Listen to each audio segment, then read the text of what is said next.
Hello दोस्तों, नमस्कार। फिर से आपका सत्यम क्लासेस में मुकेश कुमार में स्वागत है। हाँ, कल हम लोग जो सेशन चलाए थे भाई एनसीईआरटी मैथ का, वो आपका चला था क्वेश्चन नंबर 1 प्रश्नावली 3.1 का। उसमें बेसिक कंसेप्ट कुछ बताना छूट गया था चैप्टर का शुरुआती में कि आपका जो भी समीकरण होता है, यहाँ पर हमारा चैप्टर है 2 चर वाले रैखिक समीकरण। तो यहाँ पर 2 चर होंगे, यानी a x plus b y plus बराबर 0 के फॉर्मेशन में होगा। यानी 2 चर होंगे जहाँ ए बी सी कोई अचर राशि है, एक्स और वाई क्या है, कोई चर राशि है। अगर युग्म की बात किया जाए, मतलब कि युग्म आ जाए, तो यहाँ पर आप सी भी लगा सकते हो बराबर 0, ठीक है, कोई दिक्कत नहीं है। सभी रैखिक मतलब होता है घात कितना होना चाहिए, चर राशि पर 1 होना चाहिए। अगर दूसरा बात किया जाए तो a b c d x plus e f e y plus f बराबर को 0 इस फॉर्मेशन का होगा। तो इसको कहेंगे हम लोग समीकरण युग्म, यानी 2 समीकरण रहेगा तो इसको कहेंगे समीकरण युग्म। फिलहाल यहाँ पर इतना जानने की जरूरत नहीं है, क्योंकि समीकरण युग्म होता है भाई, तो समीकरण युग्म के कई हल होते हैं, ठीक है। समीकरण युग्म के कई हल होते हैं, कभी एक हल भी होता है, कभी कोई हल भी नहीं होता है, कभी अनंत हल भी होता है। ये हम आपको इसलिए बता रहे हैं ना, क्योंकि क्वेश्चन नंबर 2 में जो हमारा क्वेश्चन आया है उसके अनंत हल होने वाले हैं। तो ये आपको हम चाह रहे थे कि अगले एक्सरसाइज में बताएंगे, बट यहाँ पर जो है आ गया है कंसेप्ट, तो बताना पड़ गया। इसलिए हम आपको बताते हैं कि रैखिक समीकरण के टोटल आपको जो है 3 प्रकार से हल किया जाता है, माने 3 हल होते हैं। कैसे कैसे होते हैं? एक होता है अनेक हल, अनेक हल जिसको कहते हैं अनगिनत हल, जिसकी गिनती आप नहीं कर सकते हैं, ठीक है।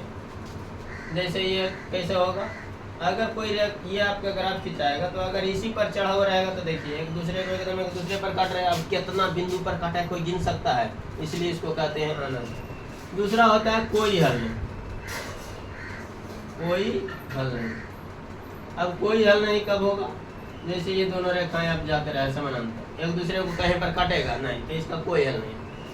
अब इसका आएगा एक हल, या इसी को कहेंगे अद्वितीय हल। क्या कहेंगे? अद्वितीय हल। अब अद्वितीय हल कब कहेंगे?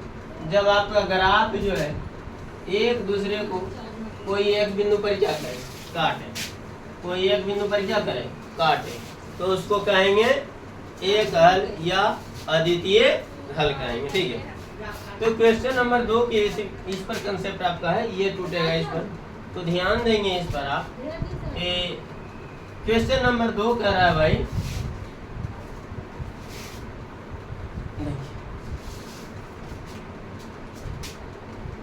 क्वेश्चन नंबर 2 है, कहता है क्रिकेट टीम के एक कोच ने 39 रुपये में 3 बल्ले तथा 6 गेंदें। एक क्रिकेट टीम के कोच हैं, तो उन्होंने बैट और बल्ला खरीदा है। तो माना कि एक बल्ला का कीमत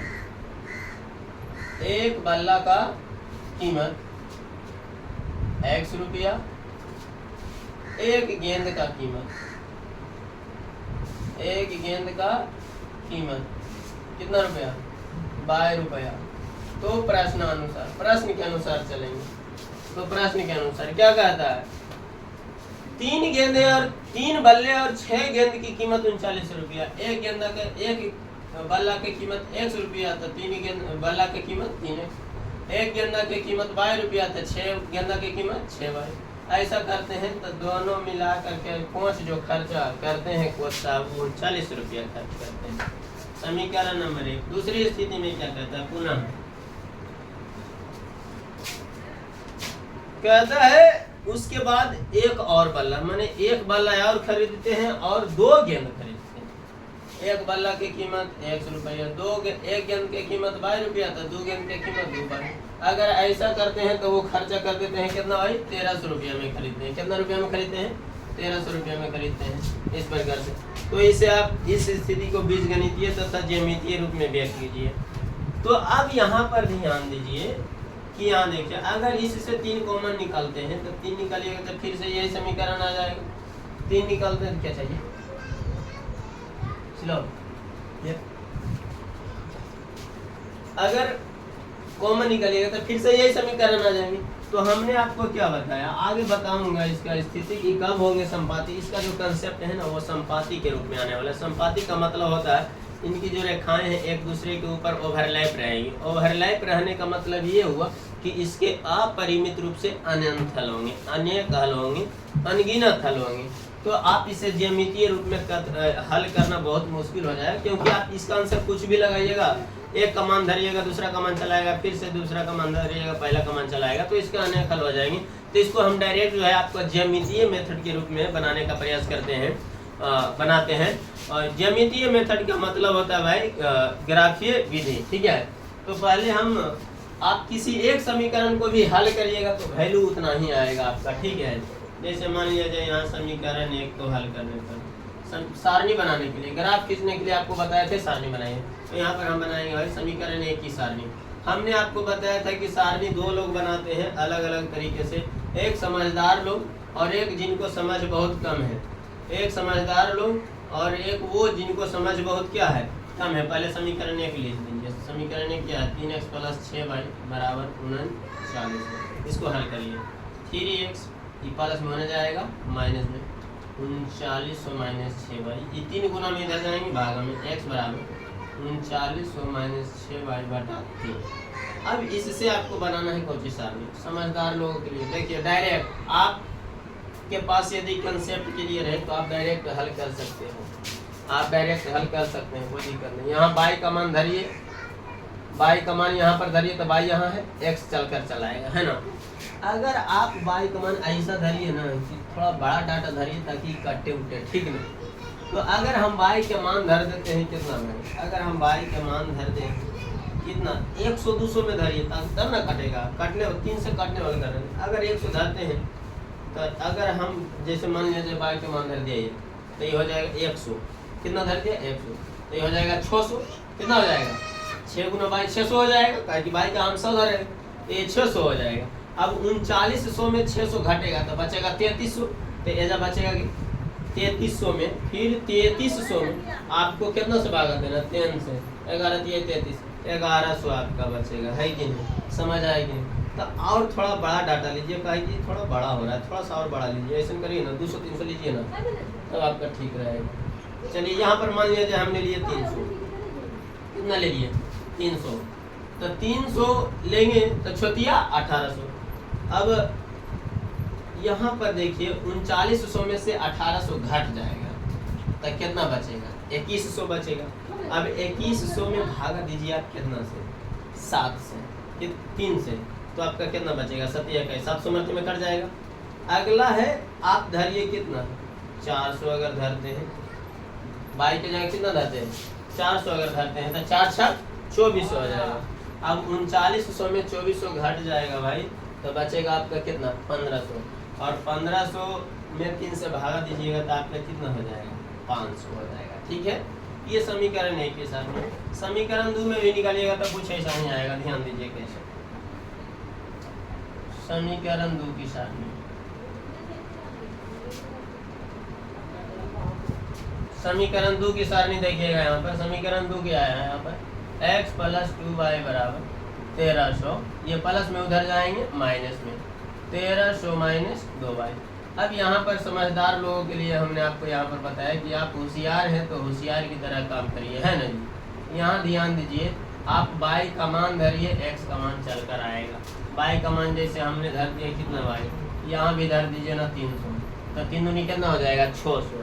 अब 1300 में से 600 घट जाएगा, कितना बचेगा 700 बचेगा।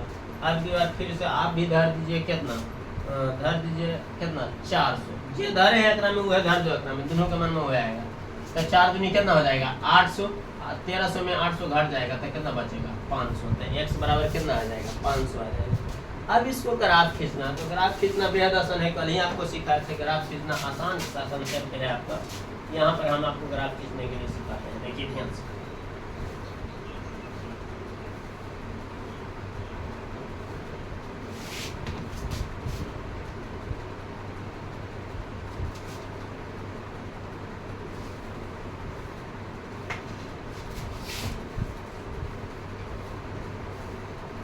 यहाँ हो जाएगा x O एक्स डैश, यहाँ पर हो जाएगा आपका बाई ओ बाई डैश। ठीक है, यहाँ देखिए सब 100 के फॉर्मेट में है, तो आप यहाँ डाटा भी लीजिए ना, तो कितना के फॉर्मेट में लीजिए आप अपने ग्राफ पर जो कॉपी में लीजिएगा डाटा, वो भी किस रूप में लीजिए, 100 रूप में, 100 के रूप में लीजिए। 1 2 3 4 5 कितना 700 तक के लीजिए, 100 200 300 400 500, छोटा है भी करना पड़ेगा। 1 2 3 4 5 6 7। ठीक है, अगला में 1 2 3 4 5 6 7। यहाँ देखिए सभी पॉजिटिव में है, तो निगेटिव वाला नहीं भी लीजिएगा तो कोई दिक्कत नहीं है। और यदि आपकी मर्जी है कि नहीं हम लेबे करेंगे तो आप ले लीजिए, कोई दिक्कत नहीं, केवल टाइम मरेगा आपका। क्या मरेगा? टाइम मरेगा। एग्जाम में आप ऐसा नहीं करेंगे कि आप जो है पूरा लिखिए, आप जो है देखिए यहाँ सब पॉजिटिव है तो पॉजिटिव वाला ही लिखने का प्रयास करिए। ठीक है, अब देखिए यहाँ x का 7 बाई 300, x 700 बाई 300, तो 700 के ऊपर 300 के सामने, ऐसा दिमाग लगाइए। देखिए आपका कुछ इस प्रकार से 700 के ऊपर 300 के सामने। ठीक है, यहाँ तक थोड़ा सा ठीक, ये हो गया आपका एक बिंदु। दूसरा क्या है, अगर आप रखते हो x 500 तो बाई कितना 400, x 500 तो बाई 400, x 500 तो बाई 400। देखिए आपका कुछ इस प्रकार का आ जाएगा, x 400 तो 400 के पाँची, x 500 तो 500 के ऊपर 400 के सामने, कुछ इस प्रकार से। और इसमें भी वही देखिए सेम वैल्यू है ना, तो यही आ जाएगा बिंदु, तो दोनों रेखाएं इसी पर ओवरलैप होगी। तो इस रूप से इसको कहेंगे, इसके कितने हल होंगे? अनंत हल होंगे। संपाती होंगे रेखाएं, अनंत हल होंगी। दोनों रेखाएं एक दूसरे के ऊपर क्या होंगी? चढ़ी होंगी। दोनों रेखाएं जो है एक दूसरे के ऊपर चढ़ी होंगी। ये आपका 700 है, लिख दीजिए आप इसे, 700 और 300 पर है। ये आपका 500 और 400 पर है। पहले x नियामक लिखा जाता है, फिर y नियामक लिखा जाता है ग्राफ में। ठीक है, यहाँ तक तो ये आपका क्वेश्चन नंबर 2 की बात हुआ। अब हम आपको जो लेकर चलते हैं वो क्वेश्चन नंबर 3 की तरफ लेकर चलते हैं। क्वेश्चन नंबर 3 कहता है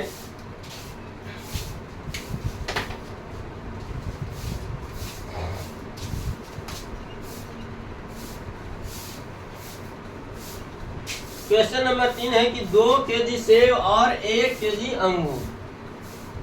2 केजी सेव, इस बार सेव और अंगूर है, तो ये वो क्या सेव या अंगूर को ये वो को मानेंगे x, ये वो को मानेंगे कुछ y। यहाँ क्योंकि 2 फल है तो दोनों को 2 टाइप से मानेंगे, क्योंकि अलग अलग जाति का है। तो यहाँ पर आपका आ गया पहला, ये वो सेव है तो ये वो क्या है? अंगूर है। तो आप किसी को भी मान सकते हैं। तो यहाँ पर मान लेंगे। तीसरा क्वेश्चन, माना कि किलो में है ना, हाँ, माना कि 1 केजी सेव की कीमत, सेव की कीमत कितना रुपया? x रुपया। 1 केजी सेव का कीमत कितना रुपया? x रुपया। और कहता है अंगूर है, तो अब 1 केजी अंगूर की कीमत कितना रुपया? 22 रुपया। तो अब मान लिए, तो आप प्रश्न के अनुसार चलिए, जो प्रश्न कहता है उसके अनुसार चलिए। प्रश्न क्या कहता है? प्रश्न कहता है 2 केजी सेव और 1 केजी अंगूर का मूल्य किसी दिन 160 रुपया था। 1 केजी अंगूर का मूल्य 1 रुपया था, 2 केजी अंगूर का मूल्य 2x रुपया, 1 केजी अंगूर का मूल्य 22 रुपया था। यहाँ भी तो 1 केजी अंगूर था 22 रुपया। इन दोनों के मूल्य जो है कितना, दोनों को मिला करके जो किसी दिन वैल्यू था वो कितना था? 160 रुपया। समीकरण नंबर 1 क्या हो जाएगा? समीकरण नंबर 1 कहता है 1 महीना के बाद, समय बीतता है तब कहता है 1 महीने के बाद 4 केजी सेव और 2 केजी अंगूर का मूल्य 300 रुपया हो जाता है। तो 1 केजी सेव का मूल्य 100 रुपया था, 4 केजी सेव का मूल्य 4x रुपया, 1 केजी अंगूर का मूल्य 22 रुपया था, यहाँ 2 केजी अंगूर का मूल्य 22 रुपया। और ऐसा करते हैं तो उसका कीमत कितना हो जाता है? 300 रुपया हो जाता है ना जी, 300 रुपया हो जाता है। तो इस स्थिति को बीजगणितीय तथा ज्यामितीय रूप से हल करना है। बीजगणितीय रूप से भी हल करना है और ज्यामितीय रूप से भी हल करना है। चलिए हल करिए। आप इससे कॉमन निकाल करके कैलकुलेशन छोटा करने के लिए आप कॉमन निकाल सकते हैं। जैसे 2 कॉमन निकालिएगा तो 2 कॉमन निकालेगा तो यहाँ बचेगा 2x प्लस y बराबर कितना 300।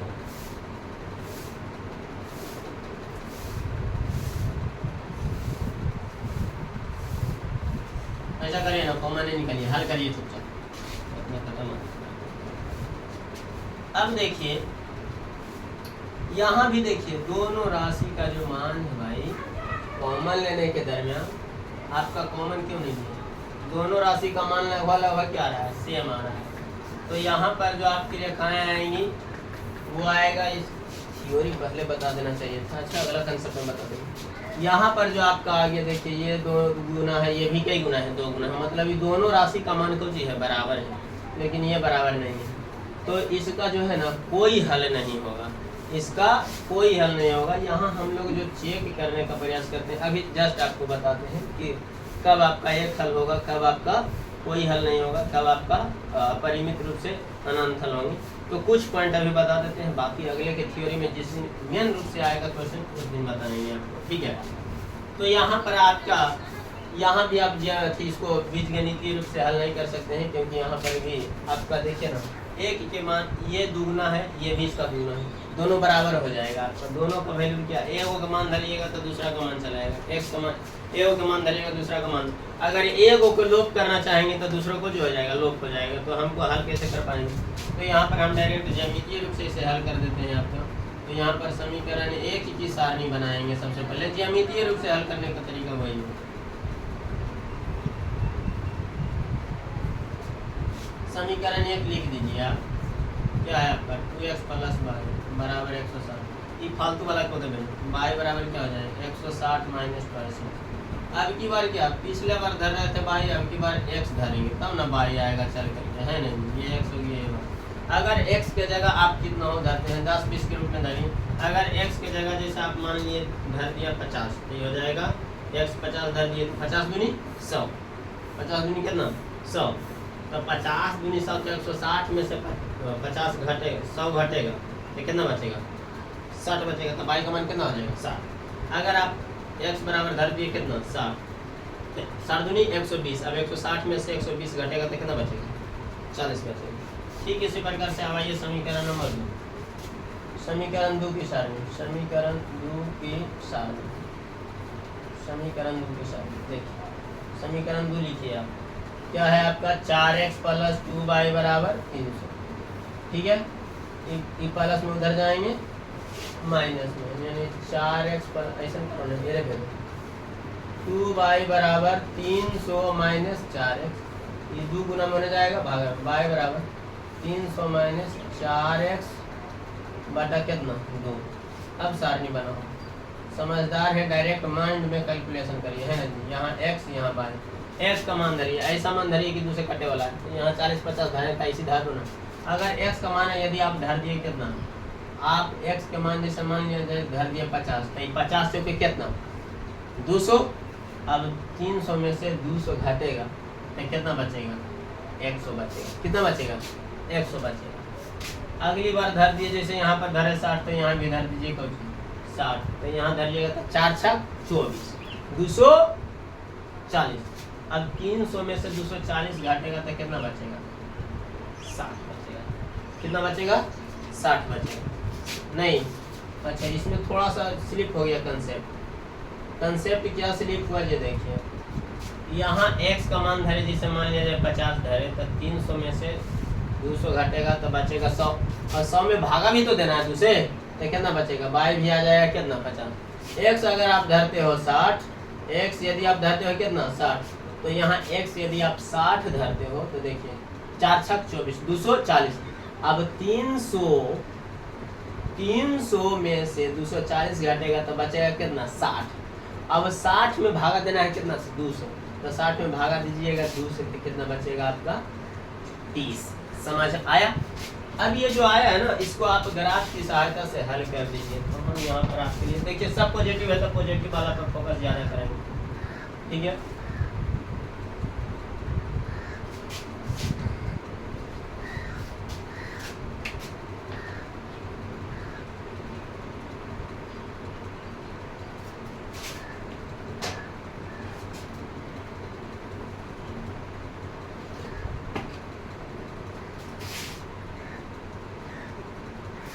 यहाँ x o x dash y o y dash है, ठीक है। देखिए यहाँ पर 10-20 के फॉर्मेट में है तो आप 10-20 के फॉर्मेट में ही रखिए। 10, 20, 30, 40, 50, 60, 70। 10, 20, 30, 40, 50, 60, 70, ठीक है। अब पहला की बात करते हैं। पहला सारणी से अगर x 50 तो y 60, x 50 तो y 60, यानी 50 के ऊपर 60 के सामने, 50 के ऊपर और 60 के सामने, 50 के ऊपर, चलिए करिए इसे, 50 के ऊपर और 60 के सामने, 60 यहाँ है इसके सामने,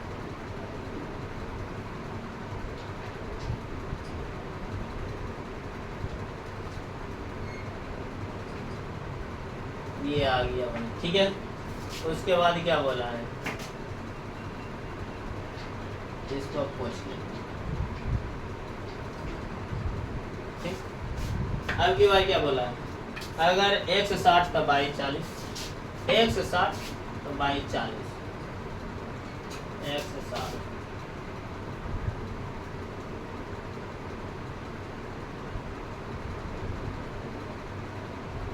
y 40, 40 के सामने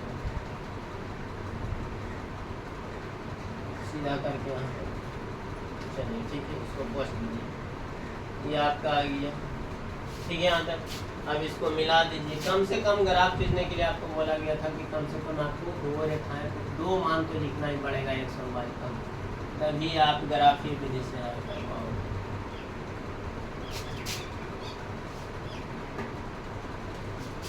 यहाँ बिंदु लिख दीजिए आप, ये बिंदु कितना है, 160 बाई 40 है, 160 40, यहाँ पर ही आपका x 50 से बाई कितना है 60। अगला बिंदु क्या कहता है, x 50 तो बाई भी 50, यदि आपका x 50 है तो बाई भी कितना होगा 50 होगा। अगर x 50 तो बाई 50, तो चलिए आपका बाई 50, बाई के सामने आएगा, x 50 तो ये सामने है ही है, इसी सामने हो, ठीक है। उसके बाद क्या बोला, अगर 160 का बाई 30, 160 का बाई 30, 30 यहाँ है तो ये 60 के तो सामने ही है। आइए 30 की बात करते हैं।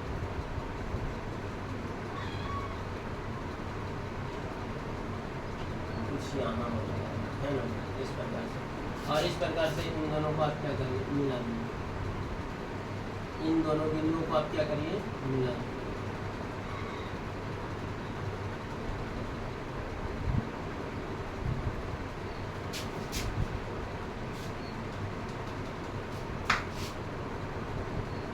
ये है आपका कितना भाई, x 50 तो बाई 40, x 60 तो बाई कितना 30।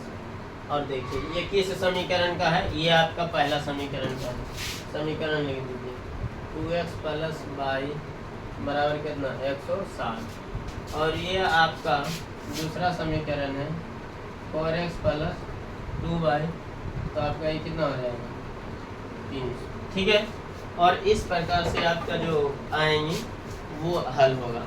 अब बात करते हैं कि इसका हल क्या, कि कोई हल हो सकता है, तो इसका कोई हल नहीं होगा इस समीकरण का, इस समीकरण का कोई हल नहीं होगा, क्योंकि हमने आपको बताया भाई, आपको यहाँ पर एक छोटा सा लॉजिक बताते हैं, ऐसे इसका पूरा डिटेल देंगे आपको, एक एक्सरसाइज और आएगा इसका पूरा डिटेल जानने के लिए।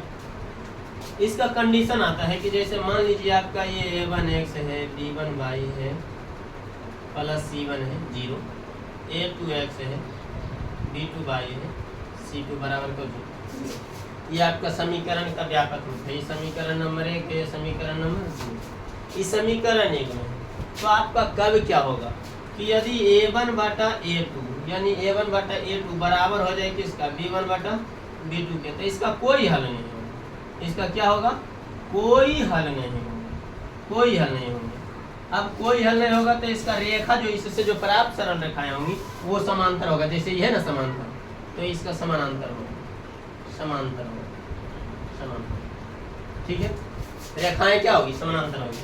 अगर A1 बटा A2 बराबर नहीं होवे B1 बटा B2, अगर A1 बटा A2 यानी A1 बटा A2 बराबर नहीं होवे B1 बटा B2 के, तब इसका केवल और केवल कितना हल होगा, एक हल होगा।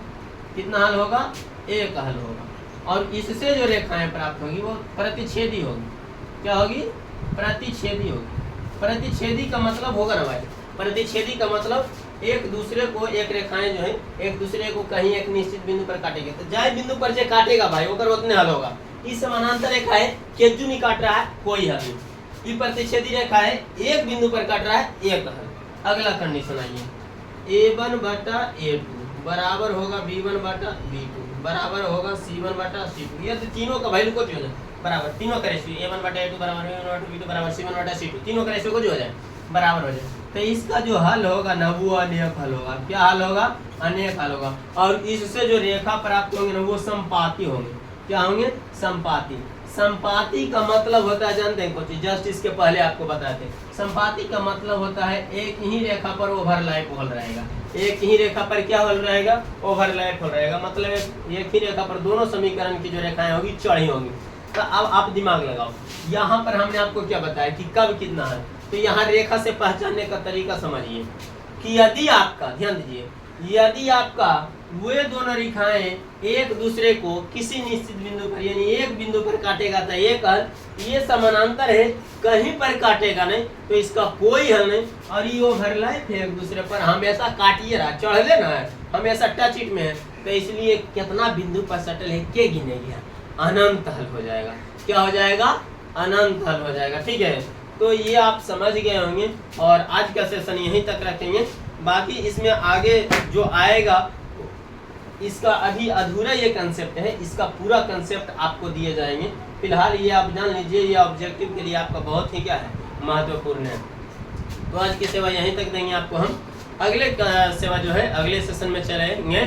और अगर वीडियो अच्छी लगे तो वीडियो चैनल को सब्सक्राइब करके बेल आइकन दबा लीजिए और वीडियो को लाइक शेयर जरूर कर दीजिए। धन्यवाद।